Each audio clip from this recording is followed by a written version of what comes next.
Bitcoin is a tool. I think when we miss the part where we are value creators in the world, and when we miss the part that our journey is not Bitcoin, but it's who we become around it and how we interact with it. Everybody can do whatever they want with Bitcoin. Bitcoin is gonna still be there. I always tell everyone they're gonna break something. I'm pretty sure governments, companies, everybody's gonna break something, but they're not gonna break Bitcoin. When you plug into Bitcoin, you gotta completely change your mind. Once you plug into the network, whether you're my friend or not, you're working for me, I work for you. The moment you made a transaction, the network gets strong, my money gets better, your money got better. I think when we argue with people on these disagreements that turn into name calling and all that, there's an arrogance of not understanding that we're all in the same journey. Today, I'm excited to welcome Aaron Copenhaguen to the podcast. Aaron is a Bitcoin advocate who is curating his top learning resources daily, a node runner and musician. Welcome to the Bitcoin Edge, Aaron. Thank you for having me. Happy to be here and talk Bitcoin. Great to see you. So tell us a little bit about yourself and your Bitcoin journey. Well, it's a long journey. Like, grew up in Argentina, so I'm not strange to fiat money manipulation, currency debasement, and all that little game that comes with the fiat living. So Bitcoin kind of was a given for me, was a 5-minute lesson. Then the journey of trust. Yeah, starting in Argentina, being a musician all my life. And then as I started expanding my learning and discovering jazz and other styles of music, wanted to come to the land where you learn the fancy music business.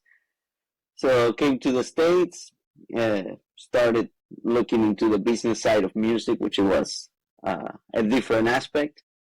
Always with a financial background. So you get a lot of financial people with the hobby in music. I'm the other way around. I'm the musician with a financial hobby. So started learning all the aspects of business, entrepreneur, everything, got all my credentials to pretty much run a company or advise financially. But instead of doing that, I can put the guitar down, so I'm a musician at heart. And once I saw Bitcoin, I started calling my attention. I had to see it. There was something that it wasn't the value as my entire life back in Argentina. And at first, obviously, you see the whole money part of the journey. Then you start seeing the whole controversy about the Ponzi schemes, fraud, and all the stuff that people like to tell online to scare you away. But eventually, 15 years into the journey of Bitcoin being alive and the whole thing, watching the news, watching the numbers, watching the people that I respect getting better, wealthier, and mostly happy and healthy, I had to pay more serious attention to it. And it's been a good couple of years. It certainly has. So did you find Bitcoin once you had already moved to the United States, or did you learn about it in Argentina? No, I actually, in Argentina, it was about coding in the beginning and computer, which is always caught my attention, but it was like someone smarter than me can learn that. Once I got into the States and I got deep into the financial aspect, Bitcoin became something that existed, but it wasn't like, okay, this is the main thing or the main topic, because once you get here, you start running for dollars. And then once I started seeing how people were using Bitcoin on a financial aspect and improving their lives, started searching. I happened to land many years ago in a financial channel, which was Matt Cryer, which I respect a lot. And he was doing all the stock training and giving all this advice, and I pretty much followed his journey. Got to a point that I was even arguing with myself and everything that was happening on how, okay, this guy is not seeing this connection between the TradFi and the possibilities, and then eventually decided to start studying more to kind of enter the argument like everyone else. And once you do that, you go down the rabbit hole, never come back. It's kind of funny how both you and I come from countries that have some of the highest inflation in the world, and we come to the USA for hope for greener pastures. And yes, the US dollar is a greener pasture, but living in the US, it's also a treadmill. Trying to save in US dollars and live in this country doesn't work either. And that's why you and I both found Bitcoin, because it doesn't matter what country you're in, you need Bitcoin. Yes, it's a journey because once I'm sure you experience the same thing. Living in Argentina, it was always about collecting those precious dollars, and not even a discussion about gold or any other assets because you want the dollar. You see the people living on the dollar, and that's your goal, and that's what they discuss 24/7 on the streets, on TV shows, and everything. Once you get into the States, you are finally made it. You start collecting them, your bank account piles in fiat terms, and you are all amazing, I made it. And then you realize there is another world where all these people that has all these professions and they're amazing at everything they do, and somehow they have to become financial advisors to themselves. Otherwise, they don't make it. And you're like, wait a minute, I was down in my country thinking that this is the people who made it. And it happens that if you don't play the financial game, you also not gonna make it here. And that's when you start like opening your mind, saying like, okay, there might be something else here happening. Bitcoin is a 5-minute journey. Once you pay attention to it, once you read it, once you learn the stories and everything, I became a strong advocate for show me the incentives and I show you the narrative thing. And I haven't found anything that tells me Bitcoin is not the next evolution of moving from Argentina, looking for the dollar. Well, now the next step, it's looking for Bitcoin. That's absolutely true. Did you have an altcoin journey, and do you invest in other assets also? It was a very brief entering and looking for the dollar right away. It became pretty clear, I would say, not even probably a month, if because once I entered the game, for me it was like, okay, this is like stocks, and then it pretty clear became to me this is like penny stocks, not even a regular stock. And I was like, okay, I seen that game before and seen how it works. I saw the gambling aspect of it. I saw how fast it was, and I still believe people can take advantage. Unfortunately, I don't think morally is okay, but everybody plays the game differently. For me, I remember even email back and forward with Matthew on his video because I show him what I believe it was like a way to maximize your Bitcoin stack, and then he just sent back a word. It was no. And I got so mad. Yeah, I got so pissed. I remember I was like, I'm gonna go study this thing, prove this guy wrong. He doesn't know anything.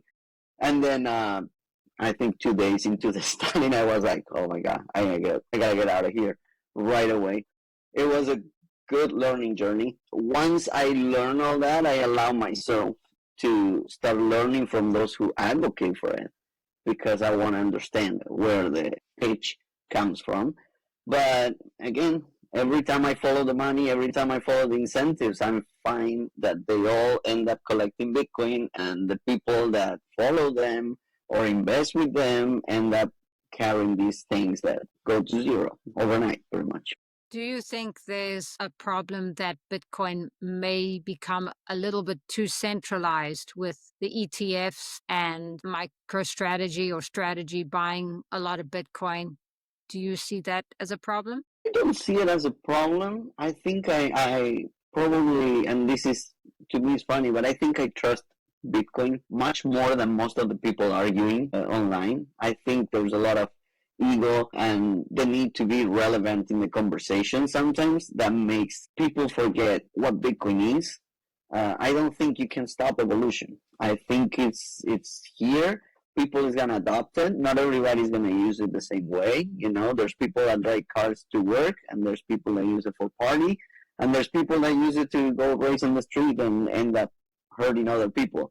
Bitcoin is a tool. I think when we miss the part where we are value creators in the world, And when we miss the part that our journey, it's not Bitcoin, but it's who we become around it and how we interact with it. Everybody can do whatever they want with Bitcoin. Bitcoin is gonna still be there. I always tell everyone they're gonna break something. I'm pretty sure governments, companies, everybody's gonna break something, but they're not gonna break Bitcoin. They bring something else. The same thing happens with the discussions you see online and everything. Everybody's looking to be the important one. I know a lot. I understand a lot, and I'm like, look, Satoshi walked away for a reason. I think we should be part of that. We were talking of Mike, you were saying like looking for the appearances on podcasts and stuff. I think I have a strong view and a strong opinion that I can share. I also think it's not really important for people's journey. I think the journey is personal, and if you don't know who you are, it doesn't matter if you have Bitcoin or you don't. It's not going to help you. I like that. So if you don't know who you are, it doesn't matter if you have Bitcoin or not. So would you say that Bitcoin is more of an ego journey than an IQ journey? It's a humbling journey. So it's very strong. Like every time you think you know everything, every time you have an answer, every time you enter a discussion with someone that knows more or think they know more, you either find their flaws while finding yours, or you find yours right away. I have curated, I put it on my X handle because it's literally what I do. I listen to people, and if you show me a podcast that it's triggering a lot of people, I go and listen to it. I want to be challenged on a constant basis.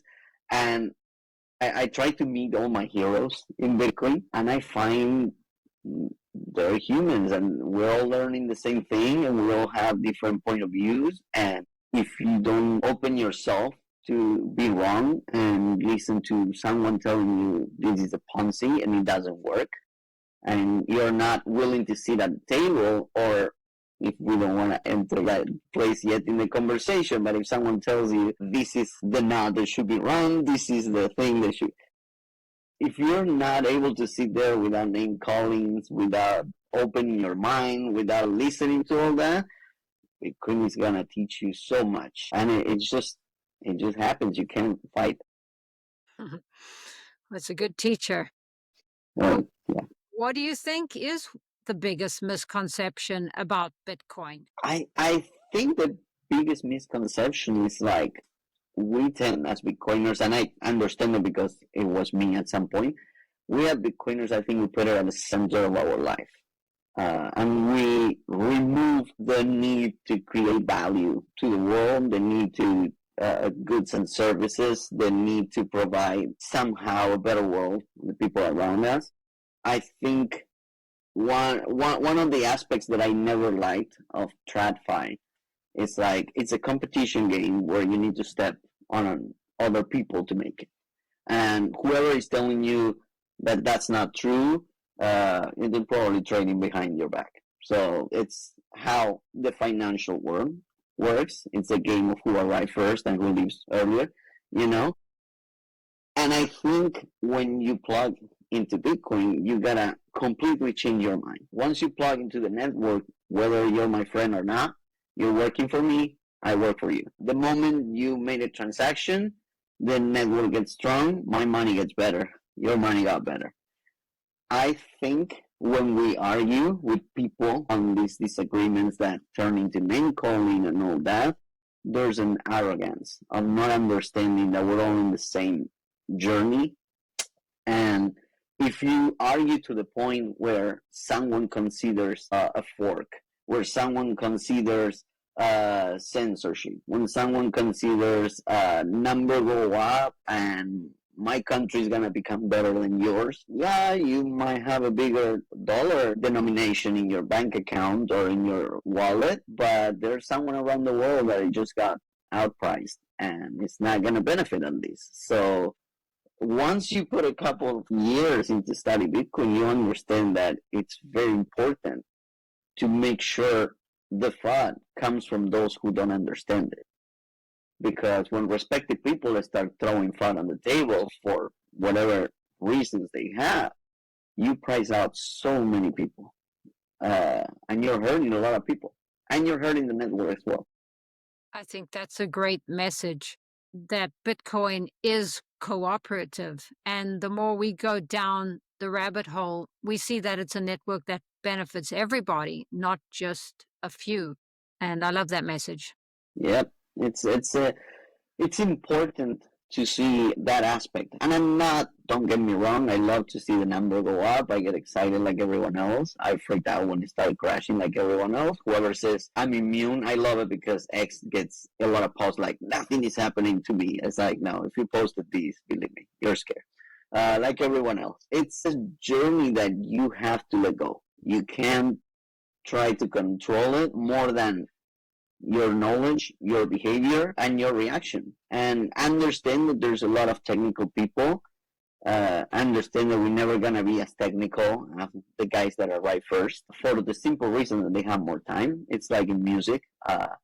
There's people like to believe that there's talented people that cannot be touched, and I'm always, no, they just have more time than you in the doing this. So there's more experience, and you can beat that one. You can catch that person that has more time.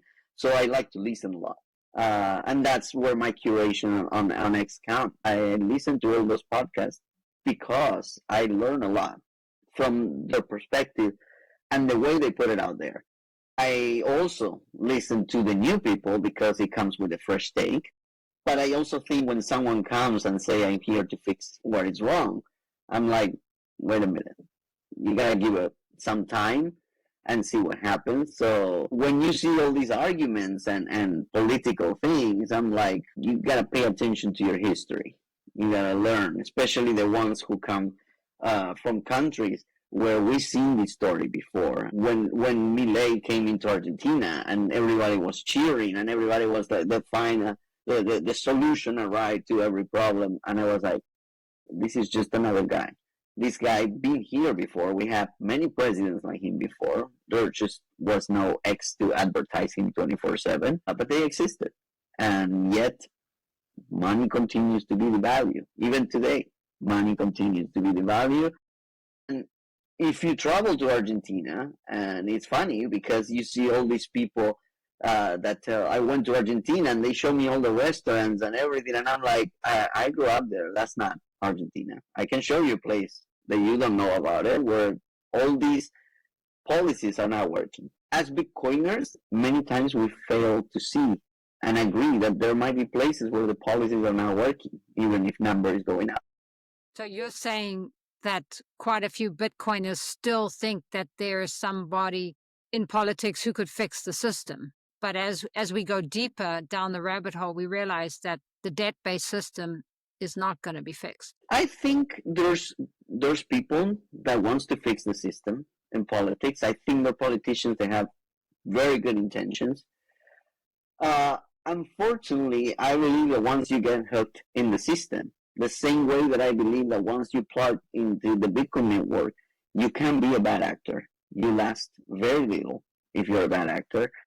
I think in politics it happened the same. Once you enter the swamp, like they want to call it, you gotta play the game. So all these politicians with amazing intentions, they always have to come back and explain to you why they need to change a little bit what they promise or do it in a different way, because if not, it doesn't get done.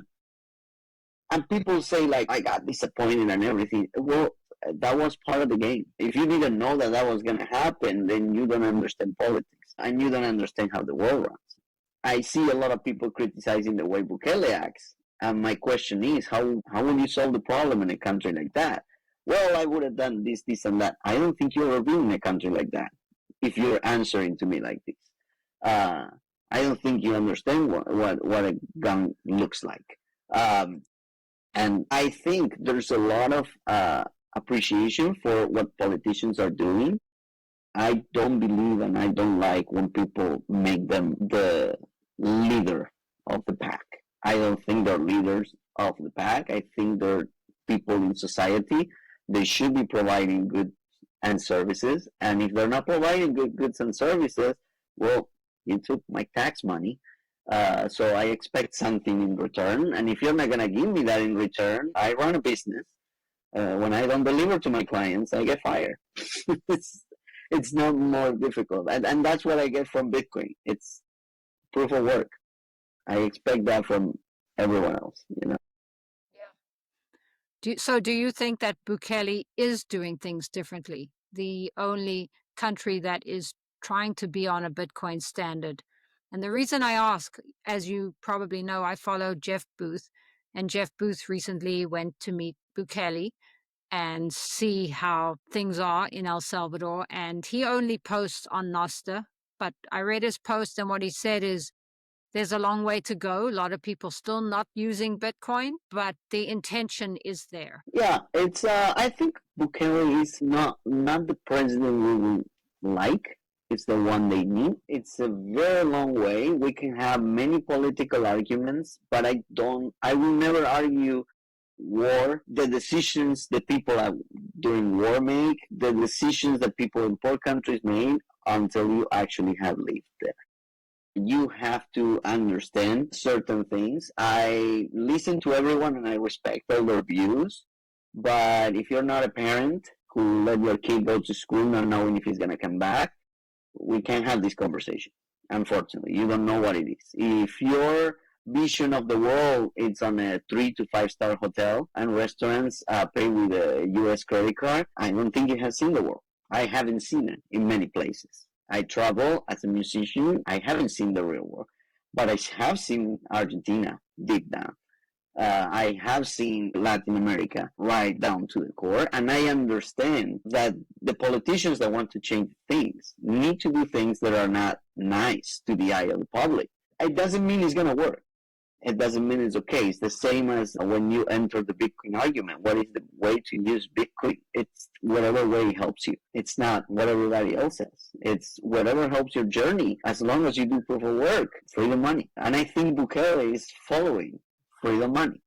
I think the big problem that we're having right now with politicians in general, not just Bukele, every other politician, even in the US, is that somehow people get so much FOMO for what's happening that they forget that there are cycles, and they forget that the big champion might not be there forever. What is it gonna happen after? And people is like, well, you gotta be negative. These you're saying all that. You don't understand. It's not about that. I believe Bitcoin is solving a bigger problem, and I think Jeff Booth puts it right away. We're just characters using Bitcoin. We're not the ones running the show or deciding. And all this is going to change. Tides are going to turn, like it happened so quickly in this particular administration. What happened on the other side? Are we going to be ready? That's where I go with all this. One of the reasons that I wanted to talk with you is because you had a post on X that Bitcoin becomes a medium of exchange rather than just a savings vehicle, as many of us in the West use it. Why do you think that's important? Basically the same reasons we were talking about the politicians and the stuff. I think Bitcoin came out of a system that was completely broken, and Satoshi put it out there because the fiat system is not working. And I think the reason why Bitcoin came to be, it's even in the title, peer-to-peer, it's the idea of exchanging value, exchanging proof of work. You have to provide something in order to get my time and energy. You have to give me something. I have to give you something for your time and energy. And I think Bitcoin is showing you that right away. I think when we don't encourage the part of spending Bitcoin and transacting in Bitcoin and showing the world how it works, we're making a disservice. We're somehow using Bitcoin as real estate. So we're just not changing the game. We're just using a better tool. It's like I got a better car, but I didn't solve the pothole in the road. And the reality, much as we don't like it, in the US, we had the advantage of printing dollars right away, even by going to work. I can leave right now and come back with dollars in my pocket. It's not the case for the rest of the world. And that's, I think, the part is that I'm missing in a lot of the comments that I see on X. There's a lot of people explaining how they leveraging the game on saving on Bitcoin and everything. And in my head, it's like one Bitcoin equals one Bitcoin. If you want to leverage the game and you want to gamble, I totally get it. I respect you. God bless you if it works. For you, for other people around the world, that's not the case. And if we don't encourage the usage of Bitcoin, the ones that we can restack on the spot, pretty much, those other people are not going to benefit. And then it's not proof of work for everyone, it's proof of work for myself. That's okay. Just keep it honest, I'll say. This is what it is. I used to love that Jack Mallers will show up to a bar or a place and say, let me run your bar tonight on a Bitcoin standard to show you how it works. I think Bitcoiners should be doing that more. We should show the people how it works and use it. If not, it becomes kind of a little secret that we don't want to share. Oh, I have these, I'm going to benefit and you don't. If you said to someone, have fun staying poor, I think it's a pretty arrogant comment. I think you're just doing a disservice and you can make more money buying stock. I don't know. I think we should be passing the torch and expanding this. I agree.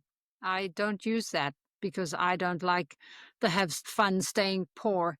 And I don't like to consider myself a toxic maxi because I don't want to be toxic. I want to be all inclusive. And I like to say people get Bitcoin when they're ready for it, rather than I'm with you.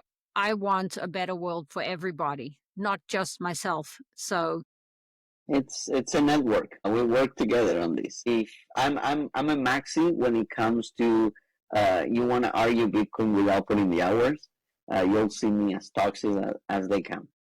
Because I'll be like, if you haven't put the hours, I'm not gonna have this conversation. But I will say, if you're gonna attack someone for the lack of knowledge, then I'm gonna come as strong as saying you're just a fiat Bitcoiner, and it's a really sad place to be because all you're doing is trying to belong to a club they didn't let you in before.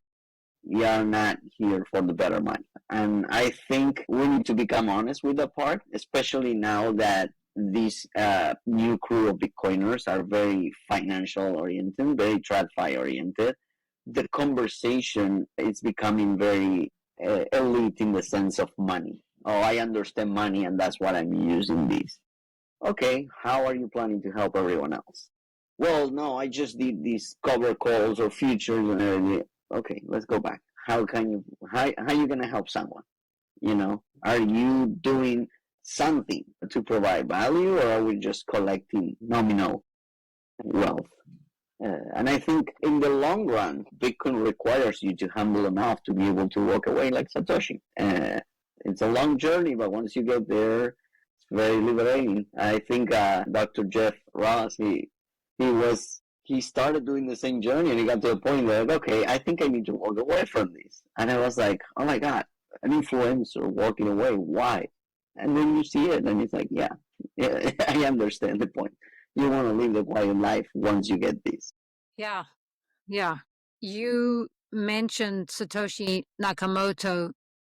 Your pinned tweet is about Satoshi Nakamoto. And Satoshi Nakamoto, as you have mentioned, walked away from one of the most incredible, I don't know if it's an invention, protocol, whatever it is, but he walked away. And you talk about this in your pinned tweet that it's about E-Currencies. Why do you think that's important?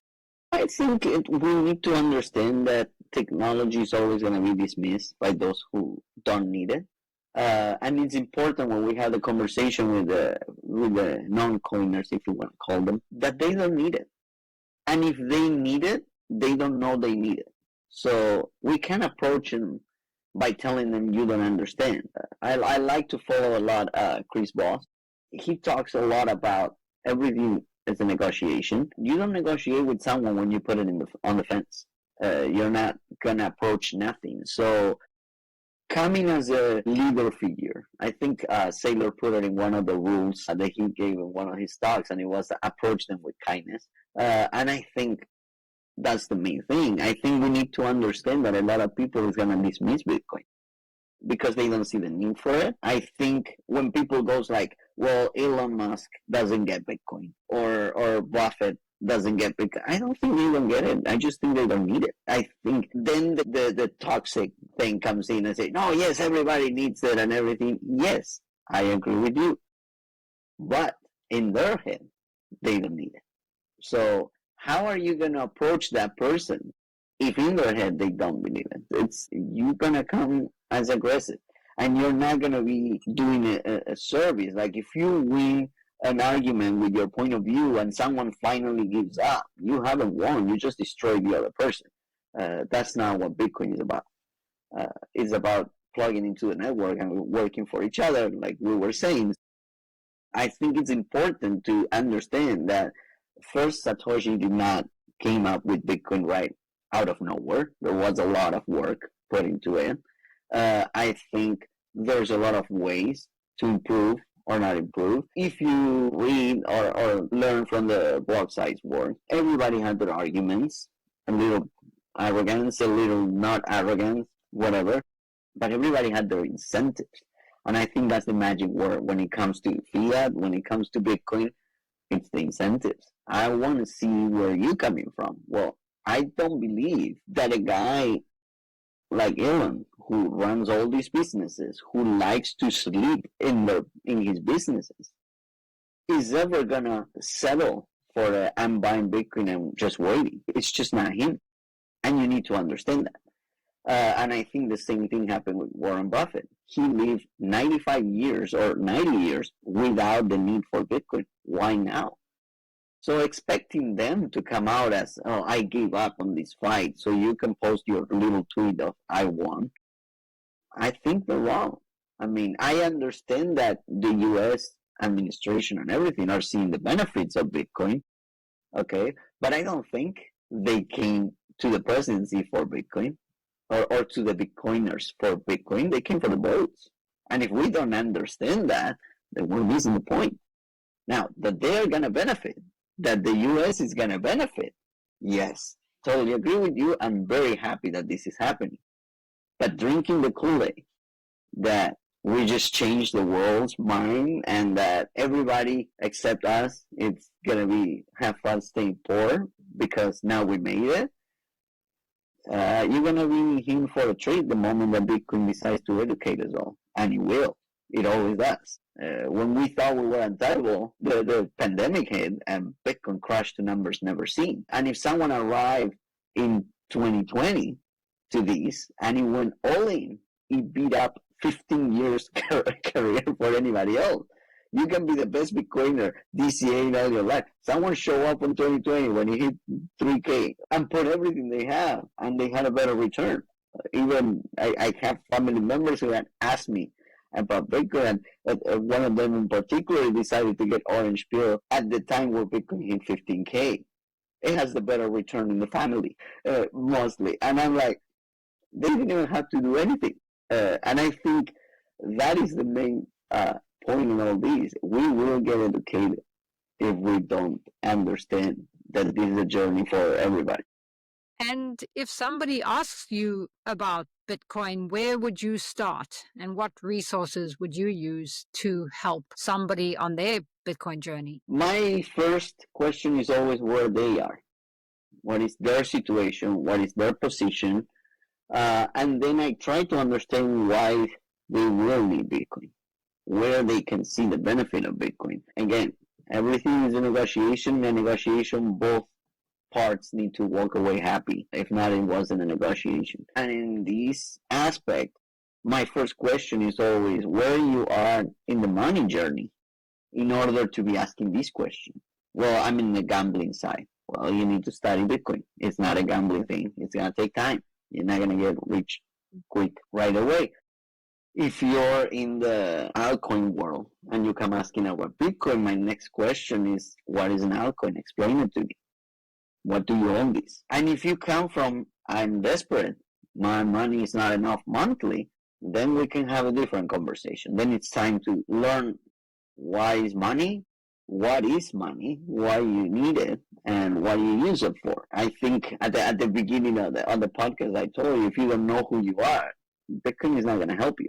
And that's the main thing. Where are you? So once I figured it out, or I believe I understood what that person is, then I come with the materials. Some people is ready to listen to what SafeDean has to say, and I think the Bitcoin standard is one of the best ways. I think when it comes to TradFi people, it's very difficult to promote Safe because he comes from Austrian economic school and he challenged everything that they are saying. So the first reaction is a no. I hope they were willing to listen because it's plain simple when you read the Bitcoin standard. When you read the Fiat standard, it's like it's right there. When you move into the principle of economics, it's like, okay, now I get it completely, and this is what is happening. So I hope they will do that, but it's not the case. Sometimes broken money by Lynn Alden works. Sometimes it's Nick Bhatia with Bitcoin Age right now. Sometimes you just need a Lawrence with the big print. It depends on everybody's journey.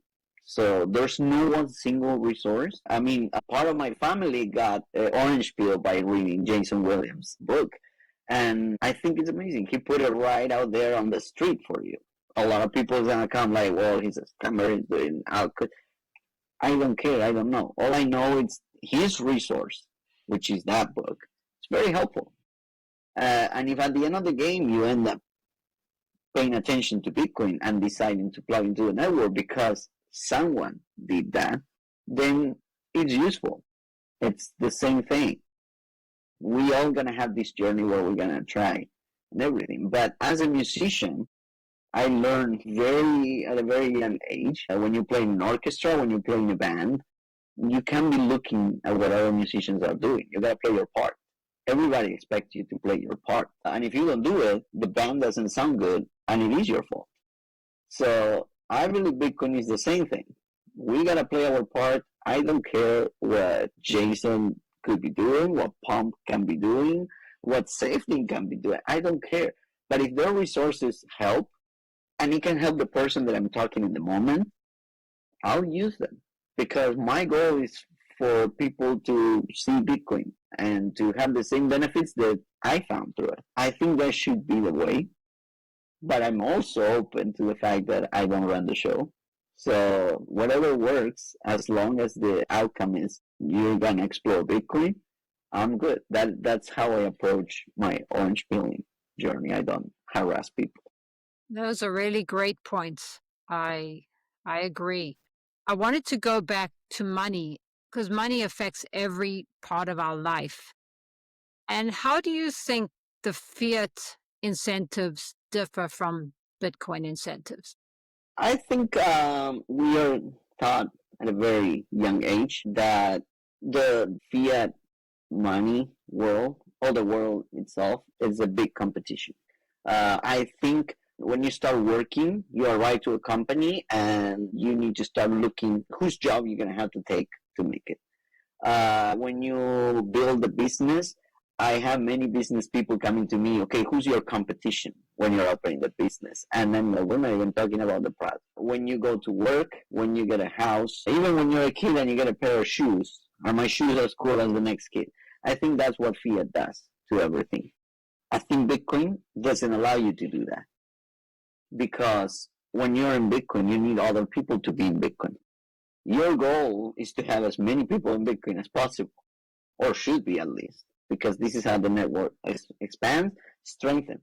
People call it, wants to make fun of that by saying it's a Ponzi. No, it's not a Ponzi. It's just that we're building together. If I want to live in the top floor of the building, I need the other floors to be down there. Otherwise, there's no top floor. So that's not a Ponzi. It's just math, if you want to say it. I think the fiat incentives are based on a big competition and on a show off. And I think the Bitcoin journey, when it's done through the channels of actually learning, it's I want to help the world and the people around me. There's no point on hoarding Bitcoin if you don't improve your quality of life. There's no point of hoarding Bitcoin if you don't help others. There's no point in that. And even when they're hoarding Bitcoin forever and they touch it, you will hear in the conversation, I gotta pass it down to my kids or my grandkids. There's always like an altruistic way of doing Bitcoin. The fiat world doesn't incentive that. Like, we can talk about Warren Buffett, which I respect a lot, and I learned tons. And I believe if you read everything he's ever put out, you end up being one of the best Bitcoiners ever, because he explains everything you need to know to become a Bitcoiner. He just doesn't use Bitcoin or doesn't like it or whatever. But if you follow his career, he always invested in companies that create addictions, that it's a business that it really hurts the third world countries. That is the nature of the game, unfortunately. You're not going to get all these people complaining out on X that they're not making enough money on the payouts and the stuff. And I'm like, the casino was never built for you to make money. It's there, you can make money, but it wasn't built for that. So yes, we're going to be content creators. We're going to have all these people doing that. But guess what? There's an incentive in the fiat world for all these people to make their money back and to make money. So you're going to be a product. And as a product, you're not going to be treated with respect or everything. Yeah, you're going to be catered to, but you need to understand how it works. If you are not willing to fire a bad employee because you love them, well, that's okay, but you're going to sacrifice the quality of your products in your company. That's not how the fiat world runs. In the Bitcoin world, you're going to want to teach that employee and make him better. So if you are a Bitcoiner and you run a company, you want to pay your employees in Bitcoin because you want them to benefit. In the fiat world, you're going to work on Christmas so I can go with my family. And that's the biggest clash I have when it comes to these two worlds. Yeah, that's really interesting. I absolutely agree. I once in a while hire somebody to work on my thumbnails and the beginning of my video, and I pay in Bitcoin because I want to advance the network, and I do where I can. So I like those reminders. They're wonderful. And you mentioned Warren Buffett and Elon Musk, two people who probably don't need Bitcoin because they got so much fiat and they'll be able to survive no matter what inflation is. Do you think there comes a time when the fiat system collapses? I think it'll come, like everything, but I think it's a cycle. I don't think it's coming overnight. I heard the other day something from Luke Roman that was amazing. It's not an event; it's a transition, And I think that is amazing. That is exactly what it is. We're not in an event; we're transitioning, and you can see it in the world. Yes, the fiat way of doing things is changing. I've been saying it since March 14, 2020, when the government decided to ruin my entire business in less than 24 hours because they sent us home, and all my clients pretty much got shut down for a year. Now, it doesn't matter how you cover, but the whole situation with a lot of fiat, you can send me all the fiat you want in the mail or not. It doesn't matter. I have clients that are not going to be working with me for a year, which means I lost those clients because I don't supply rice. So as a musician, I provide a service that it relies on interaction. So if I cannot interact with you for an entire year, you just ruin my business. So I had to go and rebuild it. So once you see that, in my head, I remember a lot of friends coming and saying, oh my God, the world ended and everything. And I was like, no, because these people is more desperate than we are to sustain the fiat. But I do think they broke something. And I do think they're trying to hide the fact that there's no many tools to fix it. I think that's why Bitcoin Strategic Reserve came in place. I think why all this whole thing with Bitcoin in government came in. I think it's coming out of desperation, not of understanding. And I think they lost control. I think the last administration tried to continue playing the fiat game for as long as they could. And the outcome was a lot of people pissed. You couldn't read the room. I think this new administration is reading the room pretty well. Doesn't mean they're right or wrong. Doesn't mean they're going to fix anything or not. But I think they understand the problem. They diagnose the problem really well. Whether they're using the right tools or not, it's up for debate. But I think it's a transition. We are transitioning to a world where people is no longer going to take whatever they read on the news as final truth, where people is going to start seeing the humanity of all these untouchable leaders. And that's when all those things happen, you can no longer play the fiat game. Why? Because right now a person with a cell phone can make a transaction. A person with a piece of paper and a pen can make a transaction, actually, which not many Bitcoiners know about it. But yes, it's possible. And because of that, I don't think you can expand the fiat game too much before you start having these circular economies popping up in the world. I think it's collapsing, but I think it's collapsing in a transition. This could take hundreds of years if you want it. But there's a lot of people that used to listen to cassettes. We don't have them anymore. So it's going to look different. I don't know if it's collapsing. It's just going to transition into something different. I love that. That's a really good point, a transition. And it's funny, even the cassette is a transition because in some third world countries, there are a few cars that still have them. So the transition is continuing. Yeah. Yep. It's a evolution journey. And this is where I always come with Bitcoin, as when people said, like, how will you describe Bitcoin and explain Bitcoin? For me, it's evolution. As a musician, I learned how to change the tools that I use. Even in the studio when I record or something, everything got digital. Watching a movie got digital. Answering a message got digital. Answering my phone got digital. Talking with you right now got digital.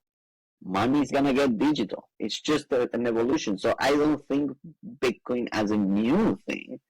I think Bitcoin is an evolution of what we already had.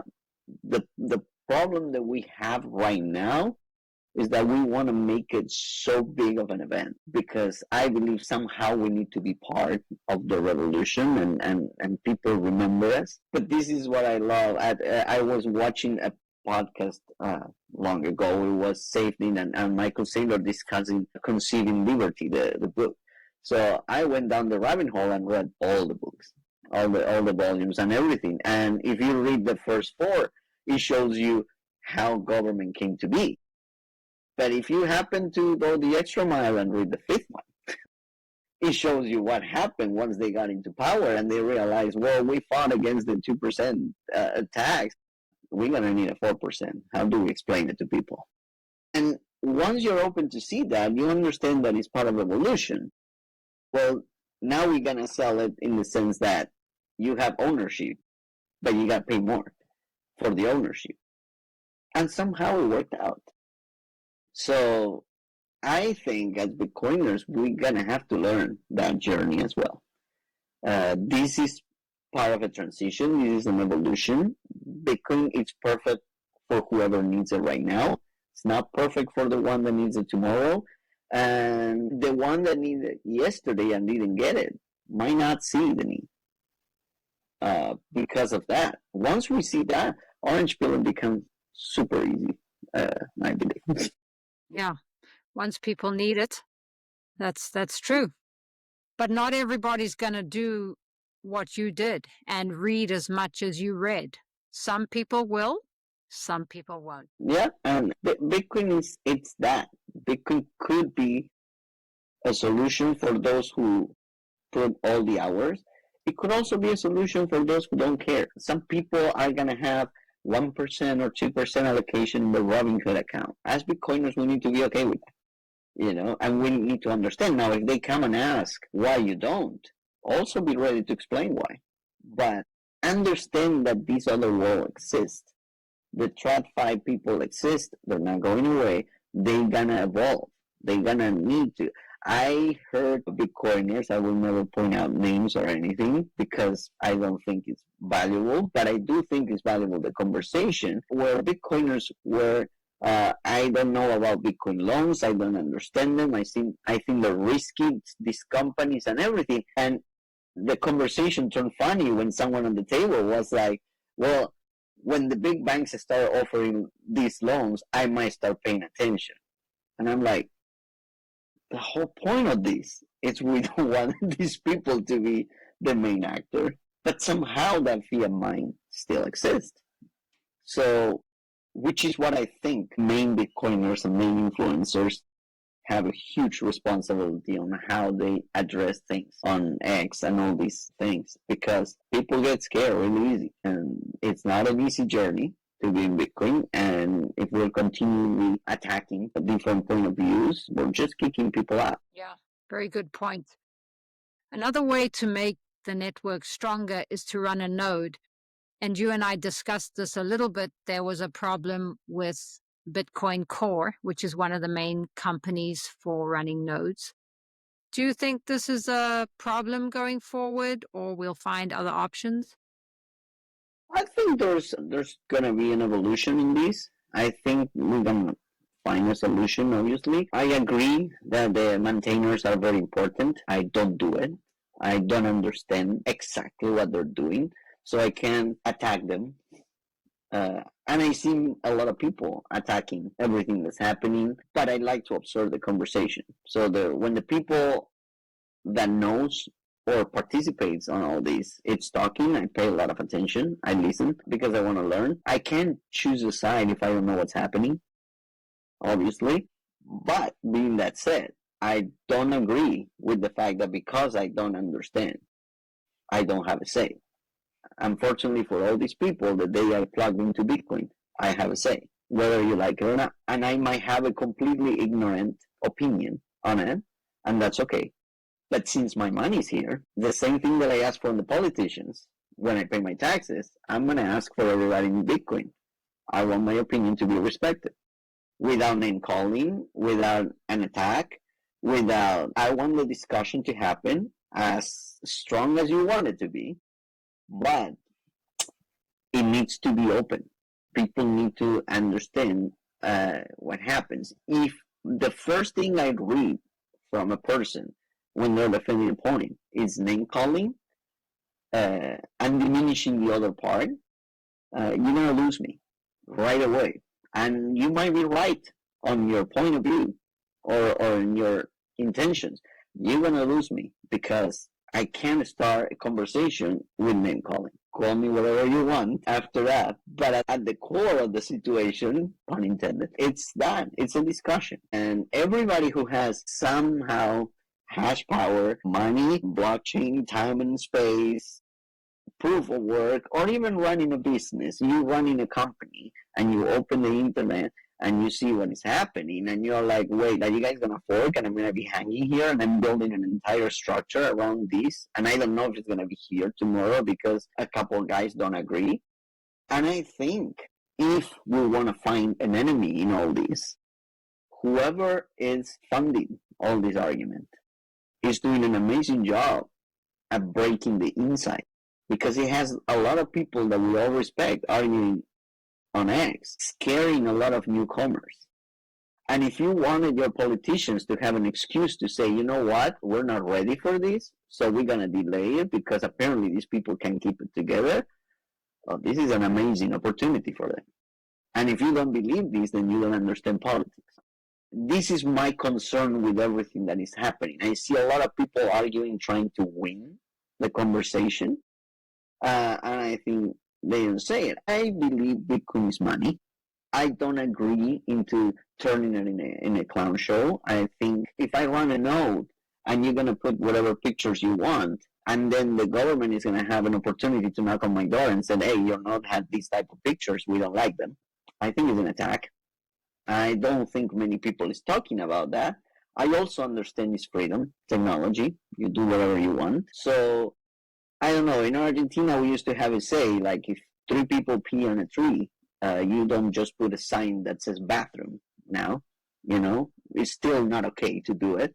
I think there's a reason why do we have parking signs and parking that don't park here. People still do it. Now, there's a lot of people that comes with, well, we don't want to be policing in Bitcoin because it's freedom technology. I totally agree. You just cannot push me to do whatever you want. And I have to be able to have this conversation without you name calling me. And if I choose to run a node that is different than the one you choose to run, it's freedom technology. well, if we do that, we're going to break Bitcoin. Then maybe Bitcoin is not as strong as you say it is. And if that is happening, be careful because you're putting that message out on X. And if a good politician catches on it, you just got the argument of why they're going to shut down the whole thing. You guys are not ready for mainstream. This is my whole problem with what's happening. But I do agree that we should respect the people that put time and effort to maintain the network. I do agree that there's some people that want to have filters, and it's okay. I do agree that people who run the node are going to be safe, and they want to be safe because it's scary. You don't know what's going to happen. Ross wanted to build a business, and he ended up in jail. The guys from Samurai still trying to defend themselves on something that is already been proven that is not even a crime. I don't understand those things. I do understand that if you pull the tools out there for evil people, they will grab them. And when we say Bitcoin is for my enemy, it includes this. So I think the conversation is very good to have, it's very important. I also believe that name calling by the big people and fighting stuff, not really providing the service of educating the ones we might not understand everything that's happening, it's a completely disservice to Bitcoin. So my next question in all this is, well, first, follow the money. And second, what is the incentive here? Because my first reaction to all this, it was like, it's funny how once Ethereum started to not be reliable or money making, when all these altcoins die, well, now we want to build all this casino on Bitcoin. Maybe someone was benefiting economically and no longer can do it, and we want to bring it here. I don't know, and I might be completely wrong, and it's okay. The point is, I want to see the incentives in the open. If we're open sourcing everything, then open source, where are you coming from with these changes? Because so far, all I see is name calling, and you either play one side of the play, or you are on the other side. But when I open internet and I say the core developers are people, evil people trying to destroy the world, and then on the other side I read, well, if you run nuts, you're Nazi. I'm like, okay, you guys are doing a completely disservice to this, and if I were a newbie here, I'm walking away. Same thing happened to many people during the block size war. I don't even know what chain is going to survive. I'm out of here. I'm not going to put my entire life saving. So whoever funded this is doing an amazing job. If we want to play into it. Yep, that's an important message. And I agree about the name calling. I'm obviously not somebody who is at the top, and part of this, I barely understand the way nodes work. But one thing I do in my channel is if anybody makes a comment that's name calling, I delete. I will take constructive criticism, which I get, but no name calling. We have to practice in our own lives first too. So for our last question, how has Bitcoin changed you? That's a long one. Yeah, it's been a big journey. Bitcoin did a complete turnaround of everything I thought I knew. I was looking for a solution to my financial struggles in Argentina after losing everything, which was a long journey. I think that when you come from a very poor family and you start building, you appreciate things. But when you had everything and they took it away, you rebuild in a completely different way, which is what I encourage everyone to study what happened to Sailor in Argentina. I think you can understand a lot why he's doing what he's doing with MicroStrategy. Same thing happened to many Argentinians, and me in particular. We walk away from the place looking for something better. I arrived here to collect my beautiful dollars. Then I found out this is not the game. Started going down the Bitcoin rabbit hole and the journey, and I was like, yes, we're gonna be completely wealthy, rich. We're gonna do everything we always wanted. Then I happened to explore more things, and eventually the Fiat Standard had a particular chapter on health and food, which led me to reading Fiat Food. But Matthew. Once I started that health path, the life completely changed. I wanted the quiet life. I wanted to find a way to spend more time with the family. I want to be alive long enough to see the changes, thrive in all this. And that's what Bitcoin did for me. And I seen that on around the people that is around me that is being are still. We all want to be better people in the world. We want to contribute. We want to build. We want to get healthy. We want to support others. That's been Bitcoin for me. That's why I stopped posting on X stuff that it wasn't encouraging other people to read. So I had an exchange of words with Safety the other day where I called out a quote from the Fiat standard and he was, I don't know if I said that, and I showed him, and it was funny because yes, I do proof of work on my channel. You're not gonna on my page. You're not gonna see anything that I haven't read. You're not gonna see anything that I'm not about to read or about to watch. If it's there, it's because it helped me and I pass it along. And that's Bitcoin for me. That's been the journey. That's how my life completely changed. I don't move a single finger, even with my clients. I don't do anything unless both sides of the conversation are walking away happy. And I think once you do the Bitcoin journey, you see this pretty clear. Every book, everything, even the people that I don't like, has something to offer. And I think it became very important for me to be an open-minded, that I can change what I believe. So even in the core and nuts, I respect the people that wants to continue running core. I respect the people that wants to continue running nuts if it helps you. And this is the whole point. It makes you a better person. It makes you a healthier person and happier. That's the way to go. Well, I think you have a really powerful message, Aaron. You are a very measured thinker and a logical thinker, and I will post links to your X below. Just tell us, for those listening, where can they find you on X? Yeah, it's my name pops up right away. So yeah, there's no many with the last name or the names. You'll find me, but it's my handle is my last name over there. So I'll show up right away. And I try to stay on top of every podcast of information that I think it's helpful for other people, at least to know it exists. So yeah, the X world, it's the easy way to find me. I post on Noster, but I'm still getting a handle on how it works and everything, so it's mostly on X. More freedom technology for us. Well, Yes. and lessons. Thank you so much for joining me today, Aaron. Thank you for having me, Paul.